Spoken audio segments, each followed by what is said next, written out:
2020 में पूरी दुनिया भर में हम सब ने एक बहुत बड़े क्राइसिस को फेस किया है और हम उसमें से बाहर आ ही रहे थे कि 2022 में there is another crisis which we are facing right now, जिसका नाम है इन्फ्लेशन। अब व्हाट इज इन्फ्लेशन, कैसे हम यहां तक पहुंचे हैं, क्या रिस्क इन्वॉल्व है और क्या इसका सोल्यूशन है, इसके ऊपर इस वीडियो में हम डिटेल्ड बात करने वाले हैं। आसान भाषा में मैं आपको बताने वाला हूं सारी चीजें जो मैंने यहां पे मेंशन की है। लेकिन बिफोर आई बिगिन, हो सकता है काफी सारे लोग हमारे चैनल पे पहली बार आए होंगे, मुझे पहली बार सुन रहे होंगे, तो एक छोटा सा इंट्रोडक्शन मैं अपना देना चाहूंगा। मेरा नाम है Gaurav, I am a full time professional trader and investor और EOF के चैनल पे हम फाइनेंशियल अवेयरनेस के ऊपर वीडियोस बनाते हैं, fundamental analysis, technical analysis, ongoing market events, current affairs, सारी चीजों के ऊपर हम वीडियो बनाते हैं। तो मेक श्योर कि आप सब्सक्राइब जरूर कर लेना।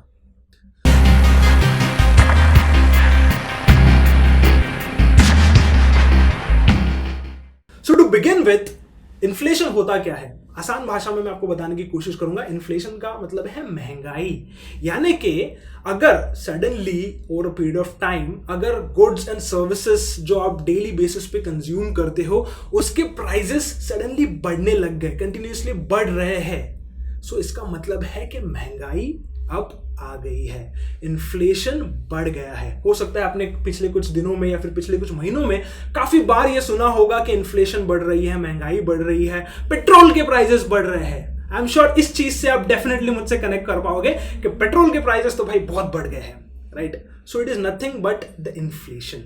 Now we need to understand कि हम यहां पे पहुंचे कैसे, इन्फ्लेशन बढ़ा कैसे। तो इसके लिए फिर एक बार थोड़ा पीछे जाना पड़ेगा। 2020 में मैं आपको फिर से लेके जाना चाहता हूं। अब 2020 में जब लोगों को घर से बाहर निकलना भी अलाउड नहीं था, जब इंटरनेशनल बॉर्डर्स क्लोज थे, इंपोर्ट एंड एक्सपोर्ट बंद था, सप्लाई चेन का बहुत बड़ा डिसरप्शन देखने मिला था, और आई एम श्योर बहुत सारे ऐसे लोग होंगे जिन्होंने अपने जॉब्स भी गंवाए उस पीरियड में। Now because of all this अब कंजम्पशन को तो कंटिन्यू रखना पड़ेगा। सो इसके लिए गवर्नमेंट्स को रिलीफ पैकेजेस अनाउंस करने पड़े, इकोनॉमी में कुछ पैसा इन्फ्यूज करना पड़ा to revive the economy. US हो, UK हो, इनके इकोनॉमिक पैकेजेस भी इन्होंने भी लॉन्च किए थे, आप स्क्रीन पे देख सकते हो, सारी डिटेल्स आपको वहां पे मिल जाएंगी। तो what they did is eight the end of the day they printed money, उनको पैसा छापना पड़ा ताकि वो लोगों को पैसा प्रोवाइड कर सके टू कंज्यूम। नाउ जो भी पैसा लोगों को डिस्ट्रीब्यूट हो रहा था, because they have that unemployment benefits, तो उनको लोगों को पैसे दे रहे थे।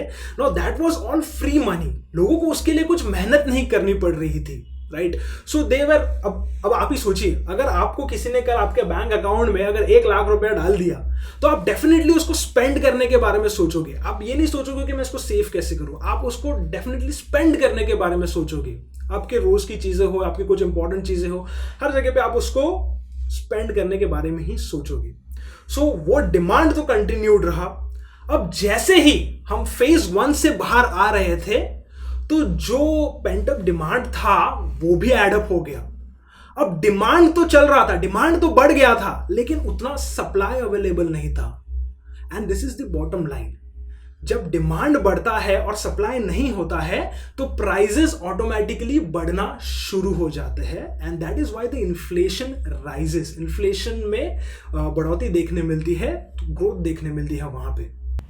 After that there was an issue in the Suez canal as well, जहां पे एवरग्रीन जो शिप है वो फंस गई थी। जिनको नहीं पता है, Suez canal is a very important sea trade route, और वहां पे शिप फंसने की वजह से बाकी सारे शिप्स वहां से पास हो नहीं पाए। So it also led to that post phase 3 phase 2 के बाद हमने देखा रशिया यूक्रेन वॉर।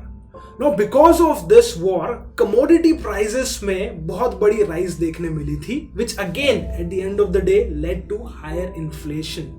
तो अब जो मैं आपको बताने वाला हूं ना, वो बहुत इंपॉर्टेंट होने वाला है, बहुत जरूरी होने वाला है, इसको ध्यान से सुनना। इस चीज को अगर समझ गया ना तो जिंदगी में कभी भी इन्फ्लेशन और इंटरेस्ट रेट के साइकिल के बारे में आपको डाउट नहीं आना। इस चीज को ध्यान से सुनना। क्या बताया था मैंने आपको कि डिमांड बहुत ज्यादा है मार्केट में, डिमांड पेंटअप हो गया है, राइट? अब डिमांड को कंट्रोल करने की बारी आ गई है, डिमांड को कंट्रोल करना है, बिकॉज पैसा कंटिन्यूसली मार्केट में फ्लो हो रहा है, रुक रहा नहीं है पैसा, एक जगह से दूसरी जगह, दूसरे से तीसरे, तीसरे से चौथे, पैसा मार्केट में रोटेट हो रहा है। तो इस लिक्विडिटी को कम करने की जरूरत आ गई है। तो ऐसे टाइम पे क्या होता है, सेंट्रल बैंक्स इन्वॉल्व होते हैं। And what does the central bank does, they start hiking the interest rate. Interest rate को बढ़ाना धीरे धीरे शुरू कर देते हैं, बहुत झटके से नहीं बढ़ाते, थोड़ा थोड़ा करके बढ़ाते हैं।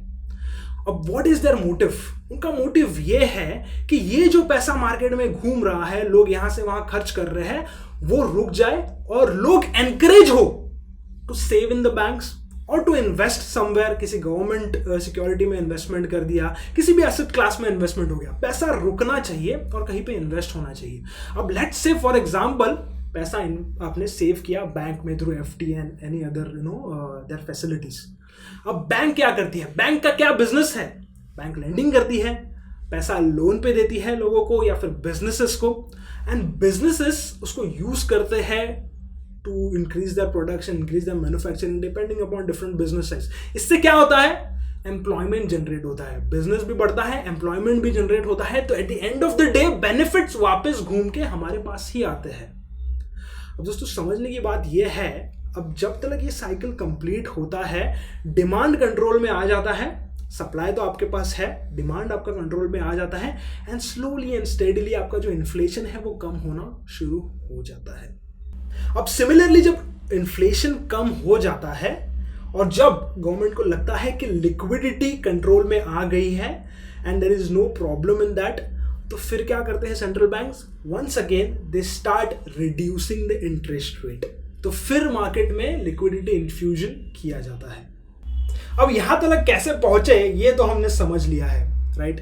सो अभी करंट रेट्स क्या चल रहे हैं, करंट सिनेरियो क्या चल रहा है मार्केट में, उसका एक आपको आइडिया देना चाहता हूं। सो फिलहाल अगर हम यूएस के इन्फ्लेशन को देखेंगे तो it's close to around 8.5%, UK का 10% के अबव है, और इंडिया की अगर हम बात करेंगे तो इंडिया का इन्फ्लेशन है 6.7% के आसपास, जो कि पिछले क्वार्टर में यूएस और इंडिया का थोड़ा कम होते हुए दिखा है इन्फ्लेशन। अब इंडिया में इन्फ्लेशन की जब बात आती है, so we look at two types, एक सीपीआई इन्फ्लेशन है, एक डब्ल्यूपीआई इन्फ्लेशन है। सीपीआई इन्फ्लेशन यानी कि जो मैंने आपको बताया 6.7% सीपीआई है, जो कि एंड कंज्यूमर तलक होता है, जो आप और मैं जो प्राइजेस पे चीजें खरीदते हैं, that is our consumer price index. और जो ट्रेडर्स के बीच में होता है या फिर जो बिजनेस टू बिजनेस होता है, B2B होता है, that is your wholesale price index और the WPI index which is just under 14%। अब दोस्तों सीपीआई इन्फ्लेशन और डब्ल्यूपीआई इन्फ्लेशन अपने आप में ही एक अलग और बहुत बड़ा टॉपिक है। अगर आप चाहते हो कि इसके ऊपर भी हम वीडियो बनाएं तो definitely let us know in the comment box, हम जरूर उस पर कोशिश करेंगे आपके लिए इसके ऊपर वीडियो बनाने की। तो अभी तक हमने देखा इन्फ्लेशन होता क्या है, पिछले 2 सालों में why inflation has been rising, इसके अलावा करंट क्या रेट्स हैं इन्फ्लेशन के, what is WPI index, CPI index, ये सारी चीजें अभी तक हमने देखी है। अब हम बात करने वाले हैं रिस्क फैक्टर्स के ऊपर। अब दोस्तों देखो, जाहिर सी बात है कि अगर इन्फ्लेशन हाई है तो कहीं ना कहीं लोगों की परचेजिंग पावर जो है वो कम हो जाती है। To explain you with an simple example, पिछले एक साल पहले जो 50 रुपए में आप 1 लीटर दूध खरीदते थे, वो अब हो गया है 60 रुपए का, यानी कि यू हैव टू पे मोर प्राइजेस। अब हो सकता है काफी लोगों को इससे फर्क ना पड़े, लेकिन जो लोअर मिडिल क्लास है या फिर जो पुअर पीपल है उनको इसका बहुत बड़ा इंपैक्ट पड़ता है। Milk is just an example, बाकी सारे भी कमोडिटीज के प्राइसेस बढ़ते हैं, milk is just an example, right. तो उनके ऊपर बहुत प्रेशर आता है इस चीज का, which lead to more poverty. और किसी भी इमर्जिंग कंट्री के लिए, इमर्जिंग मार्केट के लिए high poverty is not a good sign. अब जैसे जैसे इन्फ्लेशन बढ़ता है, सो हमने अभी डिस्कस किया था कुछ टाइम पहले कि इन्फ्लेशन को कंट्रोल करने के लिए इंटरेस्ट रेट्स बढ़ाए जाते हैं।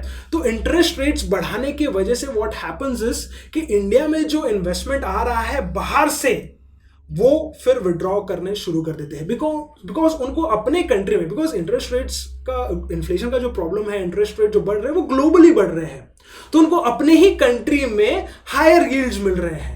So what they do is कि यहां से पैसा निकाल लेते हैं और अपनी ही कंट्री में इन्वेस्टमेंट करने हैं, which is not good for an emerging market. Again a country like India, जो हमने ऑलरेडी अभी पिछले 6-8 महीने में देखा है कि एफआईआईज ने अप्रोक्सीमेटली 2.5 लाख करोड़ से ज्यादा पैसा निकाल लिया है मार्केट से।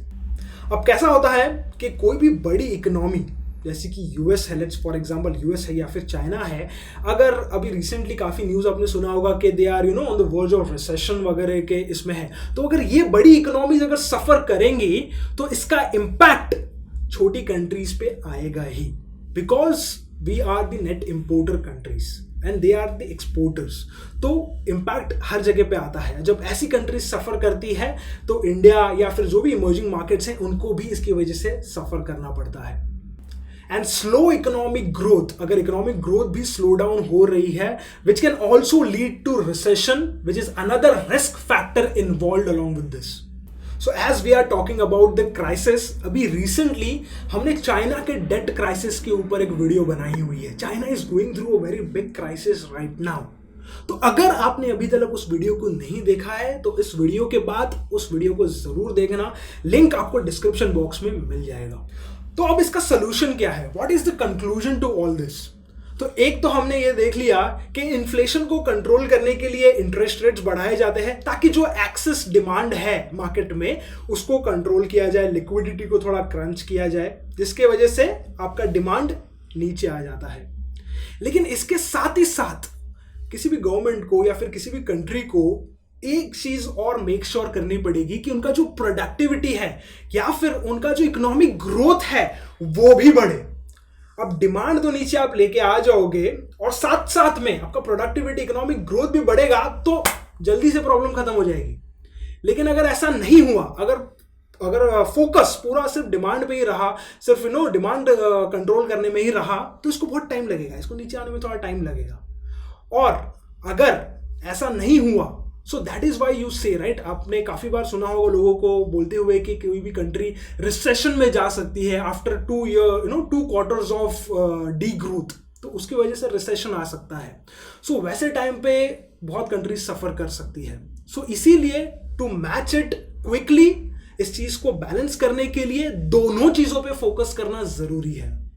सो ये इन्फ्लेशन के टॉपिक के ऊपर आपने अभी वीडियो देखी, वेयर वी हैव ट्राइड कि हम सिंपल टर्म्स में आपको ये समझाएं। जिनको इकोनॉमिक्स आता भी नहीं है, समझ में भी नहीं आता है, उनको भी ये वीडियो देख के पता चल जाएगा कि कैसे ये सारी चीजें वर्क करती है।